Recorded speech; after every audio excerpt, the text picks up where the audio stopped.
अस्सलाम वालेकुम। आज हमारे साथ डॉक्टर तैयबा मौजूद हैं। इनसे पूछते हैं कि अगर एक फीमेल क्लिनिकल प्रैक्टिस छोड़ के टीचिंग या हाउसवाइफ क्यों बनती है। ऐसे कौन से सर्कमस्टेंसेस होते हैं जिनकी वजह से वो अपनी फील्ड को, जिसको उसने इतनी मेहनत के साथ डिग्री भी हासिल की होती है, 5 साल का उसका एक पूरा जर्नी होती है, तो उसको छोड़ के हाउसवाइफ या टीचिंग की तरफ क्यों आना पड़ता है। तो हमारे साथ डॉक्टर तैयबा मौजूद हैं, इनसे पूछते हैं। अस्सलाम वालेकुम डॉक्टर साहिबा। वालेकुम सलाम। तो डॉक्टर साहिबा, आप बताएं भी पहले, आपने क्यों इधर क्लिनिकल प्रैक्टिस छोड़ के टीचिंग की तरफ आई, और ऐसे कौन से सर्कमस्टेंसेस थे जिनकी बेस पे आपने ये फैसला लिया कि भी आपको टीचिंग की तरफ आना चाहिए। अच्छा, मैंने जब एमबीबीएस किया तो मेरा पैशन था कि मैं फिजिशियन बनूं। बट अनफॉर्चुनेटली हाउस जॉब के बाद फौरन मेरी शादी हो गई थी। एंड जब शादी हो जाती है तो आपकी कमिटमेंट्स डिफरेंट हो जाती हैं। तो I was totally committed with my family, and then I was blessed with a baby, and I wanted to take care of him. तो इसलिए फिर मैंने जो है क्लिनिकल साइड की इट्स टफ, रूटीन टफ है, और आपकी नाइट ड्यूटीज भी लगती हैं। तो अगर जब तक आपके पास प्रॉपर एक सपोर्ट सिस्टम ना हो तो मेरा ख्याल है कि फीमेल के लिए बहुत मुश्किल हो जाता है कि वो क्लिनिकल साइड पे प्रैक्टिस कर सके। अभी आपने बात की सपोर्ट सिस्टम की, तो सपोर्ट फैमिली की ज़्यादा मैटर करती है या उसके हस्बैंड की मैटर करेगी डॉक्टर की। सपोर्ट की बात ये कि देखिए, जो हस्बैंड है वो तो आपको इमोशनल सपोर्ट दे सकता है या साइकोलॉजिकल सपोर्ट दे सकता है। जब मैं कहती हूँ सपोर्ट सिस्टम, तो इट मीन्स कि देयर शुड बी समवन जो आपके बच्चे का जो है वो ख्याल रख सके आपके एब्सेंस में। तो वो कोई ऐसा ही हो सकता है जो नियर एंड डियर वन हो, जो ख्याल रख सके। आप हस्बैंड से एक्सपेक्ट नहीं कर सकते कि आप जॉब पे जा रही हैं और हस्बैंड पीछे जो है वो आपके बच्चों को लुक आफ्टर करे, क्योंकि हस्बैंड ने भी तो, he is the main bread earner, तो उन्होंने तो अपनी ड्यूटी निभानी है।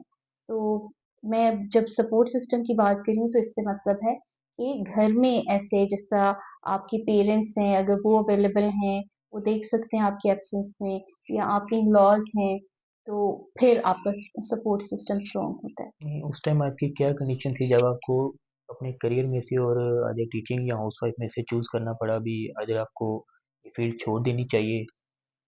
नहीं, छोड़ने का तो सवाल ही नहीं था। यू अर्न दिस डिग्री, इतनी आपने एफर्ट पुट इन की होती है, और इतनी मुश्किल जो है स्टडीज हैं, उसके बाद आप छोड़ तो नहीं सकते इस प्रोफेशन को। लेकिन मतलब दोनों साइड पे ना इट इज टफ। यानी अगर आप अपनी फैमिली लाइफ को छोड़ दो और टोटली प्रोफेशनल लाइफ को ऑप्ट कर लें, तब भी यू हैव दैट गिल्ट। तो आपको जो है वो होता रहता है कि आपने जो है फैमिली को नहीं टाइम दे रहे। और अगर आप प्रोफेशनल लाइफ को छोड़ दो और फैमिली की तरफ टोटली हो जाओ, फिर भी आपको ये गिल्ट होता है कि इतना आपने मेहनत की है और इतनी मुश्किल पढ़ाई से आपने एक डिग्री अचीव की और आप उसमें कुछ भी नहीं कर रहे। तो नहीं मैम, एज ए डॉक्टर एक फीमेल के लिए क्या इजी होता है कि वो क्लिनिकल प्रैक्टिस भी करे और साथ में अपना हाउस भी देखे। देखिए, क्लिनिकल प्रैक्टिस में भी ना देयर आर डिफरेंट क्लिनिक्स। यानी कि अगर आप लाइटर चुने, जैसा इफ यू रेडियोलॉजी होगी, डर्मेटोलॉजी होगी, ये वो फील्ड्स हैं जिसमें आपको इमरजेंसीज नहीं होती। मतलब ये कि आपका एक फिक्स टाइम पे आप जॉब कर सकते हो मॉर्निंग पे, या इवन इन द इवनिंग अगर आप क्लिनिक करना चाहते हो तो एक शॉर्ट ड्यूरेशन का, जिसमें इमरजेंसी नहीं है। लेकिन येस, बीइंग अ फीमेल, अगर इफ यू ऑप्ट फॉर कि आप सर्जन बनना चाहते हैं या गायनेकोलॉजिस्ट बनना चाहते हैं या मेडिकल स्पेशलिस्ट, तो देयर आर ऑलवेज इमरजेंसी। तो मतलब you have to go for it at any time. तो वो फिर फैमिली लाइफ के साथ मैनेज करना इस टफ, वो टफ हो जाता है। तो मैम, जब आपने ये फैसला लिया था तो 2 या 3 साल का मसला ड्यूरेशन गुजर चुका है, तो आपको कभी इस बात पे रिग्रेट नहीं हुआ कि आपने ये गलत फैसला लिया था, ये सही था। नहीं, अब मैं आपको बताऊँ, जब मैं एमबीबीएस कर रही थी तो वो मेरे साथ जितनी भी मेरी फ्रेंड्स थी, उनका पैशन था, किसी ने यूएसएमएल करना था, किसी ने फ्लैट देना था।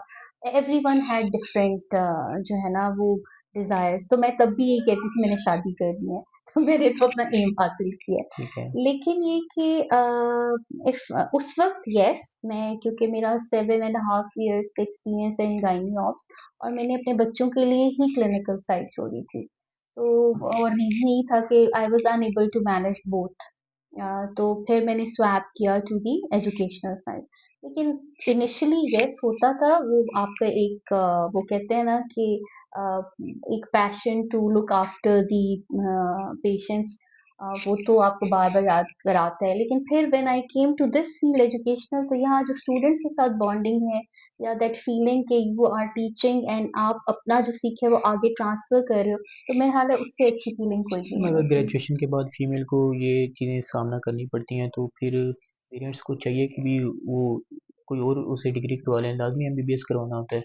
देखिए नहीं, उसमें ये है कि मैं ये कहती हूँ कि पहले से ही करियर काउंसलिंग होनी चाहिए। जो लैग करते हैं ना हम, ये है कि हर एक का दिल चाहता है कि उसके बच्चा अच्छा प्रोफ़ेशन ऑप्ट करे और कुछ बने। लेकिन काउंसलिंग नहीं है ना, हमारे यहाँ ये इल्म ही नहीं है कि सिर्फ़ मेडिकल नहीं है, there are other fields as well. अब with time things are changing, लेकिन ये है कि अगर किसी बच्चे का शौक है, बच्ची का, वो आना चाहता है इस प्रोफ़ेशन में, तो फिर वो प्रोस एंड कॉन्स ज़रूर देखें कि आगे फिर क्या है उनका। अगर they want to be professional और उन्होंने प्रोफेशन को ऑप्ट करना है, तो फिर then they need to plan their family life और वो उस तरह, और फिर वो पार्टनर चूज करें जो उनको हेल्प आउट कर सकें। हमारे यहाँ तो ये अलमिया है ना कि हम पार्टनर चॉइस पे भी we don't have the choice, या हमें वो दी नहीं जाती इतनी आज़ादी कि हम सोच के प्लान करके कुछ कर सकें। ठीक है मैम, जब अब आप टीचिंग प्रैक्टिस कर रहे हैं तो आप अपने फैसले पे सेटिस्फाई हैं? हाँ, अल्हम्दुलिल्लाह आई एम वेरी हैप्पी। मैं अब पिछले 9 साल से मेडिकल एजुकेशन में हूँ and I am highly satisfied, क्योंकि जब आप स्टूडेंट्स के साथ इंटरैक्ट करते हैं, जब वो आप देखते हैं उनको इवेंचुअली सक्सीड होते हैं एक स्टेप से ऊपर जाते हुए, and they come to you with their different problems, they share with you, और वो आपको मेंटर समझते हैं, तो आपको एक सुकून होता है कि you are doing a good job, जिसमें आपके जो पेशेंट्स नहीं हैं, जो स्टूडेंट्स हैं, जो कल को अच्छे डॉक्टर्स बनेंगे and you will have a part in their life as well. At this sport अगर फॉर एग्जांपल कोई डॉक्टर है, फीमेल है, वो एफसीपीएस कर रही है या हाउस जॉब है, तो वो अपनी लाइफ बैलेंस नहीं कर रही क्लिनिकल प्रैक्टिस में और अपने घर में, तो उसके लिए आपका क्या मैसेज होगा भी? मेरा यही मैसेज होगा, देखिए कि बैलेंस करने के लिए ज़रूरी है कि आप बैठ के, इफ यू आर मैरिड तो आप अपने पार्टनर के साथ डिस्कस करें। मेरा ख़्याल है कि जो चीज़ ज़्यादा प्रॉब्लमैटिक है वो हम कम्युनिकेट नहीं करते, और इससे जो है आपके बीच में जो है वो गलतफ़हमियाँ पैदा होती हैं। तो मेरा ख़्याल है कम्युनिकेशन इज़ द बेस्ट वे, कि यू सिट और आप डिस्कस करें अपने पार्टनर से, और लड़ाई झगड़ा ना करें, आप अपने व्यू पॉइंट दें कि this is how I want, और फिर आप बैठ के मिल के उसका सॉल्यूशन निकालें। तो हर चीज़ का सॉल्यूशन है, whether you want to go to the clinical side या आप एजुकेशनल साइड पे रहना चाहते हैं। पहले communication is the best way.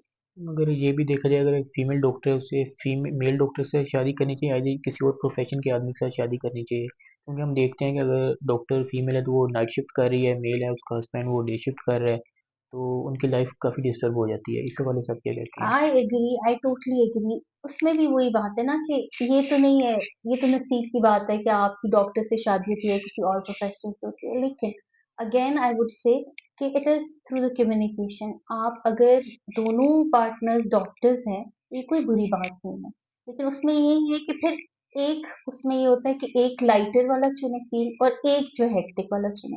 अगर दोनों की हेक्टिक होगी, दोनों जो है they are away from the house, तो फिर प्रॉब्लम्स अराइज होंगी कि बच्चे हैं, घर है, तो उसमें आपस में जो उनका रिलेशन है उसमें फिर इश्यूज आते हैं।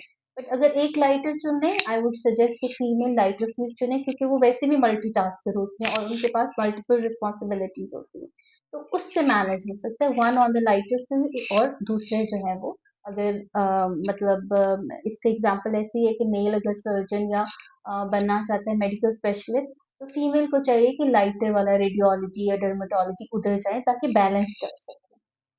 ठीक है मैम। अच्छा डॉक्टर साहिबा, लास्ट में आप हमें ये बताएं कि जो हमारे पास अंडर ग्रेजुएट्स फीमेल हैं या जो ग्रेजुएशन कर रही हैं, वो किस तरह अपनी लाइफ को बैलेंस लेके चलें ताकि उन्हें ना तो उनके फैमिली की तरफ से कोई प्रेशर हो, ना उन्हें उनके हस्बैंड की तरफ से कोई प्रेशर हो, इधर उसको चूज़ करना पड़े फैमिली में से और करियर में से एक चीज़ को, दोनों को कैसे बैलेंस कर सकती हैं? अच्छा, मैं ये कहूँगी कि जब बच्चियाँ हाउस जॉब में जाती हैं, रोटेट करती हैं डिफरेंट डिपार्टमेंट्स में, तो तब भी वो डिसाइड कर लें। देखिए, पहले से पता होता है कि आपकी प्रेफ़रेंस क्या है। जो तो बहुत ज़्यादा एंथुसियास्टिक हैं प्रोफ़ेशनल लाइफ़ में, तो मैं ये उन्हें यही एडवाइस करूँगी कि पहले जो उन्होंने पार्ट 1 करना है, अगर एफसीपीएस करना है या बाहर के जो भी एग्ज़ाम देने हैं, उसमें पहला वाला उसका पार्ट करके फिर they decide for the marriage. होता ये है कि हमारी बच्चियाँ इधर हाउस जॉब करके निकलती हैं और उनकी शादी कर दी जाती है। वो शादी के बाद it's a whole change in the environment, तो वो फिर कोप अप नहीं कर सकती उस स्ट्रेस से।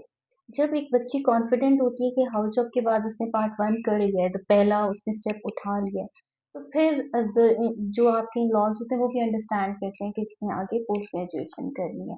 तो उसी वक़्त ये डिस्कस हो जाता है कि इसकी अब अगले 4 साल इसने इस लाइफ़ को परस्यू करना है।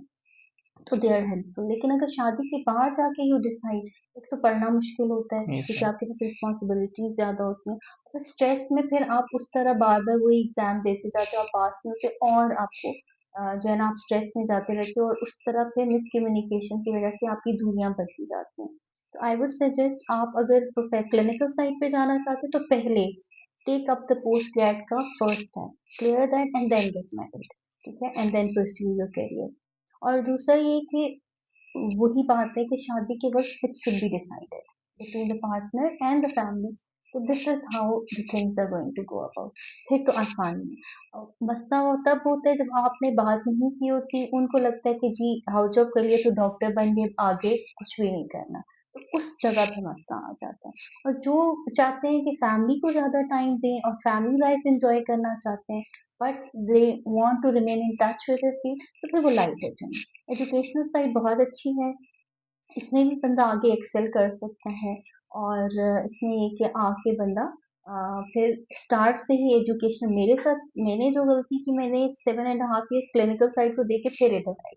तो अगर मैं शुरू में ही आ जाती तो अब मैं वे एक्सपीरियंस और होता, ठीक है। तो शुरू में यानी decide in the house job कि आपने किधर जाना है, और फिर उसके अकॉर्डिंग प्लान करना। ठीक है। डॉक्टर साहिबा का बहुत शुक्रिया, आज इन्होंने हमें अपना कीमती वक्त दिया।